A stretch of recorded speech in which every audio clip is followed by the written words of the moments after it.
to my review of the Runcam Eagle Micro. I picked one of these up today for a build I'm doing. I haven't had a micro camera before. Most of mine are normally the standard HS1177 size cameras. So have I got a spare one, something of this type of shape? This one's broken. So I haven't done one of these before, so it'll be interesting to see what it's like. Now, I'm really excited by this because I've heard some very, very good things about the Runcam Eagle Pro V2, and lots of people have been raving about how good that is, and I'm really excited to see what's actually in here. So, usual sort of stuff, download your manuals, you have your remote controls, so you can control it from, you can change the OSD and various bits and pieces, so you've got your cables that come with it and a little bracket, and then you have your little micro camera. So let's have a little look at that. Wow, that is so. It doesn't really give away how small this is and how big the lens is. So this new micro camera is the sort of thing we're seeing a lot of nowadays. These are basically cut down versions of the slightly larger form factor ones. So these are designed for in those sort of 3-inch, 2-inch builds. But to be fair, recently I've seen a number of people with actually these in their sort of 5-inch quads, and actually I'm quite keen to see how this performs. And if this performs well, I might actually just use one of these instead of actually replace one of my other drones with one of these, because these look really, really good. So let's just pop the lens off. Look at that lens. That is massive. So let's get the HS1177 size one. So that is, so I've upgraded the lens on this one, but look how small that is, and that has still got as big a lens on the back of it as this one has. So that is really very, very impressive. So what can we say about it? So this camera is basically exactly the same as the Runcam Eagle 2 Runcam Eagle 2 Pro, V2 Pro. It's exactly the same without the OSD. Now, some people might be upset by the fact it hasn't got an OSD, but I use a Betaflight OSD. I have no use for my camera to have any form of OSD on it at all, so I don't need it. Now, the other thing that's really quite good about this is this weighs like 8.9 grams, whereas the off-the-shelf, the larger version, is 15 grams, so you're saving yourself some weight. Now, it is a CMOS camera. Now, most of the time, there's a lot of negativity about CMOS cameras. Historically, they weren't as good, they were slow. This is, from the reviews I've read, this has got a fairly good, well, it's actually very highly impressive level of refresh rate, so you don't get that sort of lag that you can get from slower cameras. So we'll see what it looks like in the real world. I'm not the sort of person who's going to sit here and quote lots and lots of numbers at you and tell you it's good because the numbers say it's good. I'm going to go and take it out and actually record some footage and see what it's like.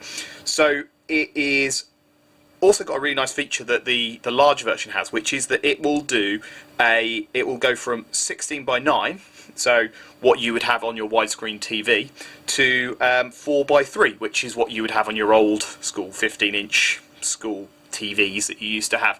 And that's good because I like flying 16:9 because my goggles work that way. I run Sky Zones, which work really nicely like that, and it's what I'm used to. But I know a lot of people like the 4:3. So the fact that that's a choice that you can flick between those two within the system itself without having to change the lens is a really impressive feature. The other thing this has that isn't on the larger version, the Eagle V2 Pro, is that this actually has adjustable wide dynamic range. And what that means is you can actually adjust how much work it's doing on that wide dynamic range. So the wide dynamic range is there to basically help the colours work and adjust when you're dealing with varying ranges of colour, which you are going to deal with in these scenarios. So the fact that that has that, we can adjust it, really means that there's a more capability for us to be able to refine what's on there. The other thing that's interesting, and I said I wasn't going to quote numbers at you, but what I did notice was that the light level that this will work at is actually lower than the Eagle V2 Pro. So in theory, this will work better at night than the bigger counterpart. So what I'm kind of getting to is this is lighter, cheaper, has more functionality For a smaller form factor, for a lighter weight, it just seems like a no-brainer to me. But what I'm really keen to see is actually, is this really any good? So what I want to do now is I'm going to install it into a drone, and then we're going to record some footage and compare it to some other cameras. Apologies before I go too far into this. My DVR seems to have a bit of a funny issue that I'm not quite sure what it's doing in the top left. Right, so this is me comparing the three cameras I have. So a Runcam Eagle Micro, the Foxeer Arrow V3 and the Runcam Swift RR edition. I have had my Runcam Swift RR edition for about a year and I really like it. It does a really good job for flying. It isn't quite so good in the dark, but it's not too bad. It seems to have a bit of an issue with clouds, but that's not a massive issue. My Foxeer Arrow V3, it seems to be okay, but it has lots of artifacts on the screen. It just breaks up the image and doesn't quite work how it doesn't feel quite right. Whereas the Runcam Eagle Micro really does offer a really good picture. It has the best of both worlds, really. It's got a reasonably good refresh rate, the colours are really good, and it seems to just work really, really nicely. So I'm really impressed with that. So now let's take them out to the field and fly them. So I've been having no end of troubles trying to record this video. Basically the weather in the UK has been terrible. As you can see in the last video it was snowing, and in this one it's not. So I wanted to take this camera out on a good day because I was really struggling to get a good picture on the bad weather. It really didn't work that well, so I wanted to see how it compared when you use it on a nice sunny day. Actually, looking back at the footage, it wasn't too bad. It was actually quite good. Here you can see the colour changes quite nicely between the dark and the light, so it reacts really, really well, and didn't seem to be too much latency. I don't think I really like the artifacting. The image doesn't feel quite right a lot of the time. So when I've been flying around, it doesn't look as good as I'd want it to. I feel a lot more comfortable with my Runcam Swift RR edition. That seems to generally give a sort of better quality of image, but the colours are really good and the contrast is actually very, very good. When you're flying into dark areas, it handles it pretty well. I mean, unfortunately the DVR footage really doesn't show it at its best, I'm afraid, but all in all I quite like the camera. I wouldn't say it's the best camera I've had. It's good for what it does. I haven't compared it to any other micro cameras.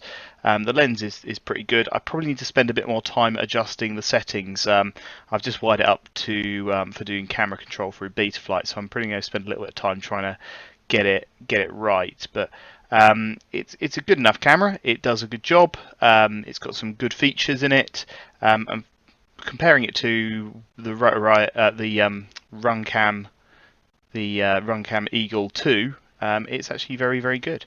So I hope you've enjoyed this video, and I will see you all next time.